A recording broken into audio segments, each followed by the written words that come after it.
to find an item that's one of a kind. Crafty consumers can visit a space for small business. Etsy is making a market for creativity and commerce. Will the market make a winner of the stock? What the heck just happened to the stock of Etsy? The online marketplace for all sorts of handcrafted goods saw its stock get hammered today, down nearly 11%. Etsy's been one of our favorite stocks for ages around here, and it's been a huge winner. It's up 588% since I started recommending it 3 years ago at less than $9. So why did the stock get poleaxed today? Last night, just as the company was celebrating the 2-year anniversary of CEO Josh Silverman's arrival, Etsy reported, I guess let's call it an imperfect quarter. It wasn't bad by any stretch of the imagination, I thought. The company delivered a tiny revenue miss. I thought a lot of that was just currency. Coupled with a gigantic earnings beat, they made 24 cents a share. Wall Street was only looking for 14 cents. Plus, management raised their full-year forecast. The problem? Etsy stock had run up dramatically going into the quarter, and investors had gotten used to perfection here. This was their first revenue miss since the beginning of 2017. After today's drubbing, though, I don't know. Might be worth buying. Do not take it from me. Earlier today, we had a chance to speak with Josh Silverman, the president and CEO of Etsy, at the company's Brooklyn headquarters. Take a look.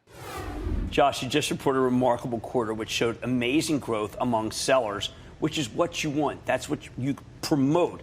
How did you get such good numbers? We had a really strong quarter. So GMS was up about 19%, revenue was up 40%, and adjusted EBITDA was 29%. It was a great quarter.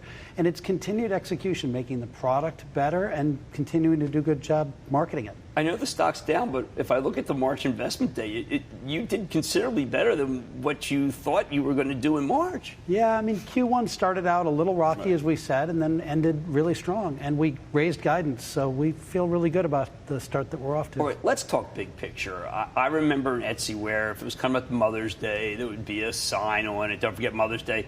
Mother's Day is not an international concept, but 38% of your business is now international.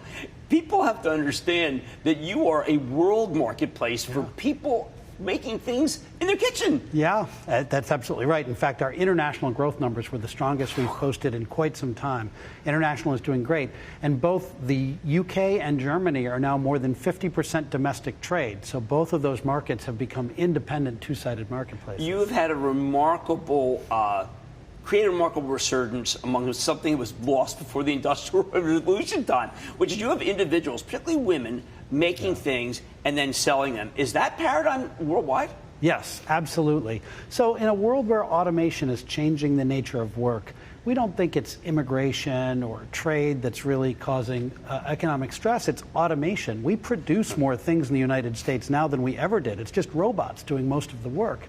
And creativity can't be automated. So the idea that you can take your creative passion and turn that into a business, which you run from your living room and sell all around the world, is amazing. So 87% of our sellers are women. 90% of them run a business from home, and they're able to sell all around the world. That's amazing, and I love the quote that you gave, that you do not envy someone who sells products that carry a barcode. Yes. Yeah, if you're selling something that's sold in a bunch of other places, you're competing with Amazon, and it's all about who can sell it cheaper and ship it faster. Well, we sure don't want that. I mean, to me, you're demand constrained, which is rather amazing. Everyone else supply. I mean, you have too many people come to the site. Yeah, we've got, a wonderful community of amazing sellers selling unique items that are handcrafted, made just for you. And that's something you can't find anywhere else. No, I mean, I was looking at the site yesterday for Game of Thrones because my wife loves Game of Thrones. There's 200 pages. If you scroll down to the end, there's like great onesies for, yes. I mean, what a place to do Game of Thrones. Yeah, it's amazing. Home furnishings is one of our top categories. Yes. We have 200,000 coasters for sale. So if you stood in the middle of Michigan Stadium and looked around, every seat could be filled with 2 sets of coasters. That's how much inventory there is available on Etsy. I think people should know what you do for small business. Speaking of coasters, for instance, we have a restaurant right down the block from you, candidly, the Longshoreman. We needed aprons for our staff. What we did was have a two-way dialogue with a woman who makes aprons in the United Kingdom, and this two-way dialogue, this seller to buyer, which is not possible in the mall, breeds extraordinary sales. Absolutely. So one of the things we're really doing is amping up the human connections on Etsy. One of the great things is that you're buying from another person. And in a world that feels more automated and mechanized, drones are going to be dropping things off. Here's a chance to connect with the actual person that's making your product, which feels good, but it also means that almost everything can be personalized or customized just for you. It's very empowering for both sides. Yeah, it really is. Now, you are right at the top talking about what you're doing with carbon emissions. Why is that so important at the top of your presentation? Yeah, you know, we're really proud to lead from the front, and we're the first global e-commerce company that's entirely zero carbon emissions.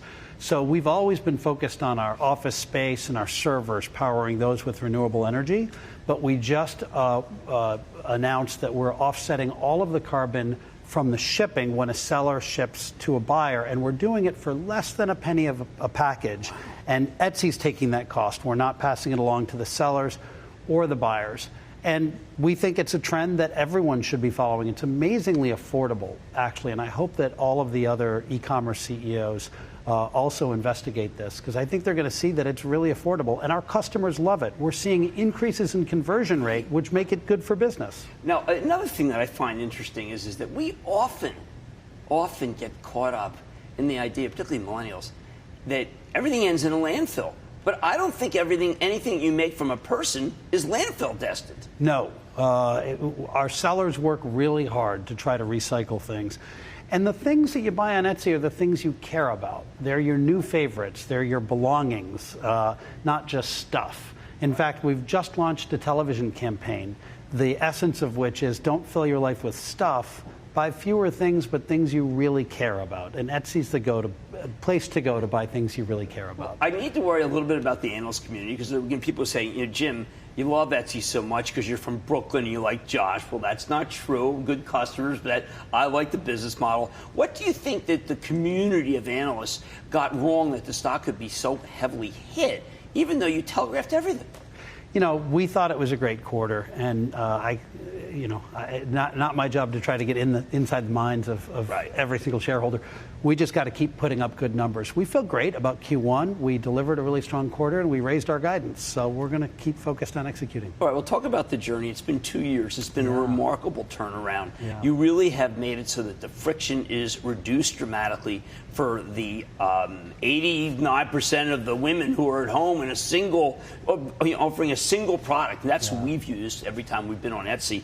So it's been a pretty smooth ride, smoother than I thought, because of the way you involve your team. Yeah, I mean, I'm so proud of the team. So it was my 2-year anniversary last week, and the team has done an amazing job coming together and really continuing to execute. They bring their A game every day, because you know what? Our sellers have to bring their A game every single day, and the team really rises to that challenge. But we've made it easier to buy things on Etsy. We've made it easier to sell things on Etsy. But there's still so much opportunity. So many people still don't understand all of the relevant purchase occasions for which they could be coming to Etsy. And that's our next opportunity. I know it looks every day on the site now. It's so different from this one-off notion. It's everyday giving. Yes, absolutely. Everyday giving for others or gifts for yourself. Fantastic. That's Josh Silverman. He's the CEO of Etsy. What a great run. Thank you so much, sir. Thank you. Booyah! Jim Cramer here from Mad Money. Thanks for watching CNBC on YouTube. Click here to subscribe and get the jump on my exclusives with CEOs, plus market news, investing advice, and a whole lot more.